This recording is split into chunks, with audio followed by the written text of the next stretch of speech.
Vamos falar agora da operação da Polícia Federal envolvendo o ex-presidente Jair Bolsonaro, também discutir as medidas cautelares impostas pelo STF contra ele, como o uso da tornozeleira eletrônica e também a proibição de contato com investigados. Para a gente discutir esse assunto, recebemos o professor e mestre em Direito Penal, Rafael Paiva. Rafael, muito bom dia para você, obrigada pela gentileza da entrevista.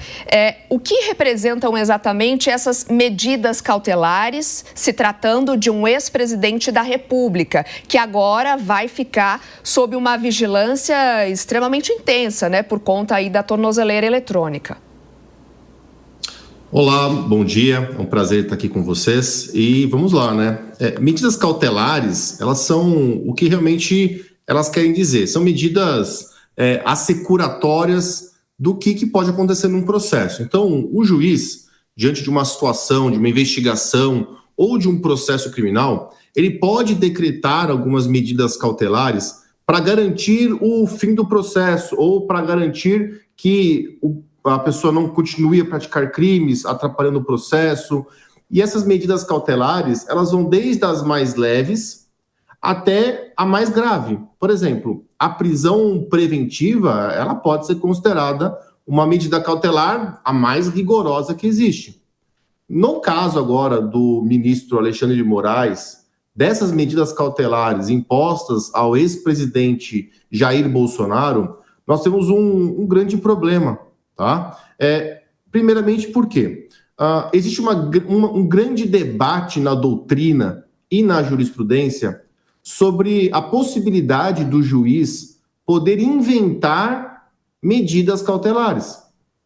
A lei, o nosso Código de Processo Penal, ele traz um rol, uma lista de medidas cautelares e a maior parte delas, tirando aqui a tornozeleira eletrônica e tirando o recolhimento domiciliar durante a noite e aos finais de semana, todas elas foram inventadas pelo ministro Alexandre de Moraes.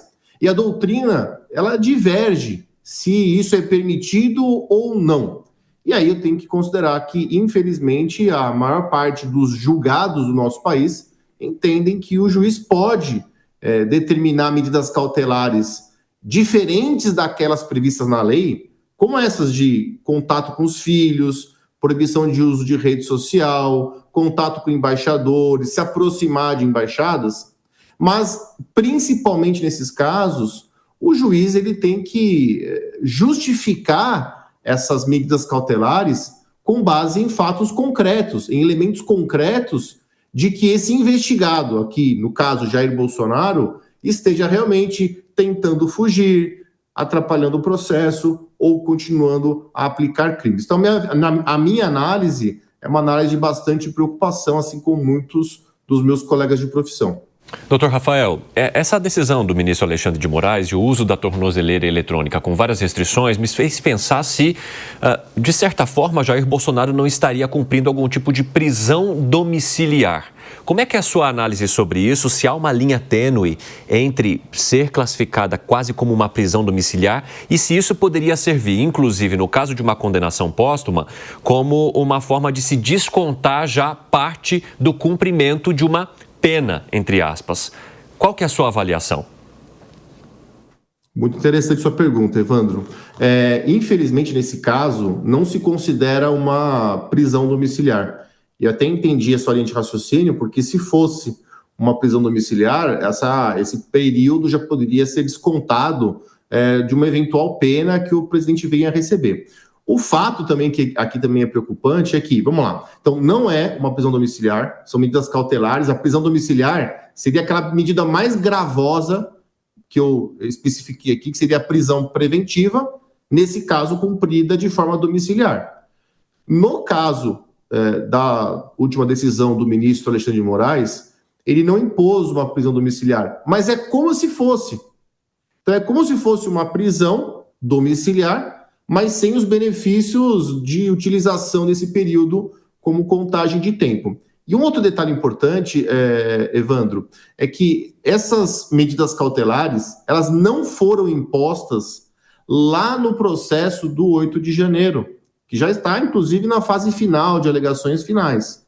ela foi imposta num outro processo, num outro inquérito, perdão, que objetiva investigar crimes como coação no curso do processo, tentativa de uso de governo estrangeiro para desestabilização aqui das instituições brasileiras, alguns crimes um pouco até, no meu ponto de vista jurídico, um pouco descabidos, forçados, porque não vejo por parte do presidente Jair Bolsonaro, pelo menos lendo a decisão, porque eu li a decisão, tá?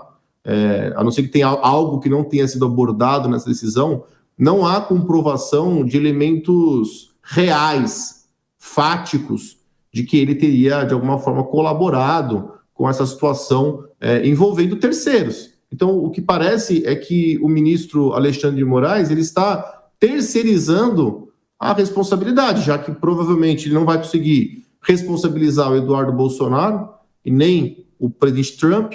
Então, ele aplica essas medidas sancionatórias contra Bolsonaro que não são consideradas uma prisão domiciliar, são medidas cautelares que não poderão ser descontadas de uma eventual condenação no futuro. Lembrando, não relacionado ao 8 de janeiro, relacionado a esse novo inquérito que foi instaurado aqui, com um pedido do PGR para apurar essas condutas da família Bolsonaro, mais especificamente do Eduardo Bolsonaro e Trump, com relação ao julgamento do 8 de janeiro. Então, são fatos que têm conexão, mas não são os mesmos fatos.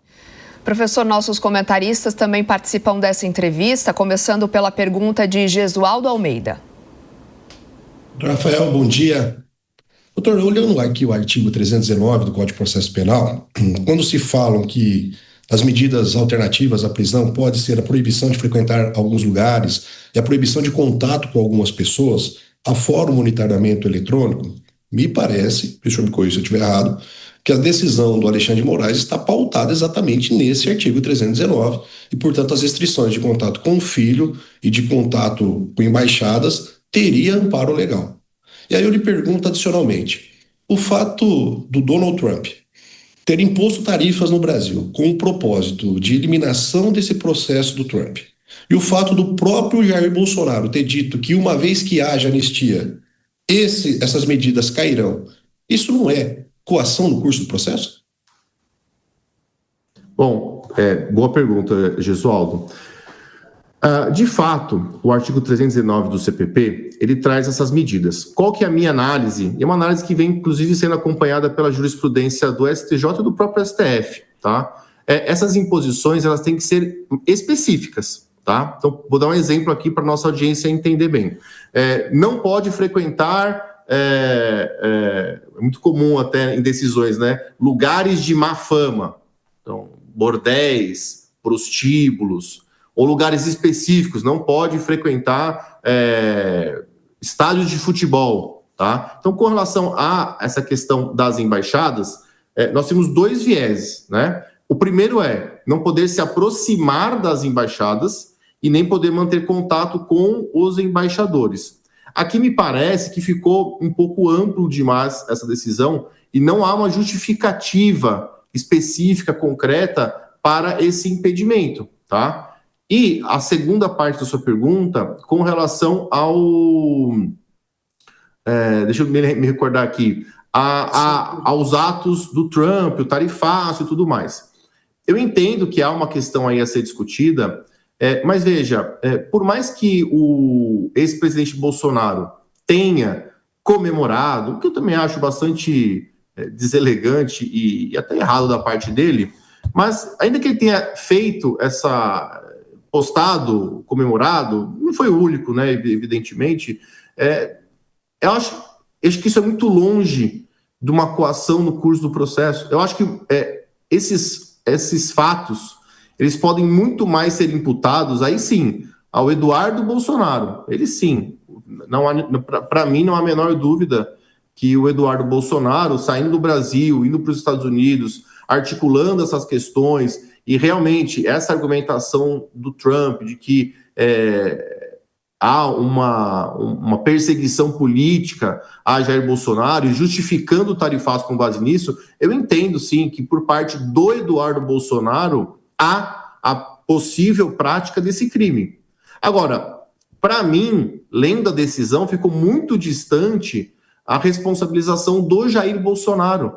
Por mais que ele tenha aplaudido, por mais que ele tenha aparentemente incentivado nas redes sociais, não me parece que ele atuou de forma direta nesse sentido. Inclusive, a argumentação do ministro Alexandre de Moraes é no sentido de que ele teria financiado a ida de Eduardo Bolsonaro com 2 milhões de reais, lá naquela vaquinha que ele fez há um tempo atrás, para ir aos Estados Unidos. Só que me faltou aqui a conexão, né, entre os atos recentes do Eduardo Bolsonaro e a responsabilização do Jair Bolsonaro. Rafael Paiva, muito obrigado por conversar conosco aqui no Jornal da Manhã. As portas estão sempre abertas. Até a próxima. Obrigado, Evandro. Um bom dia para vocês. Até a próxima.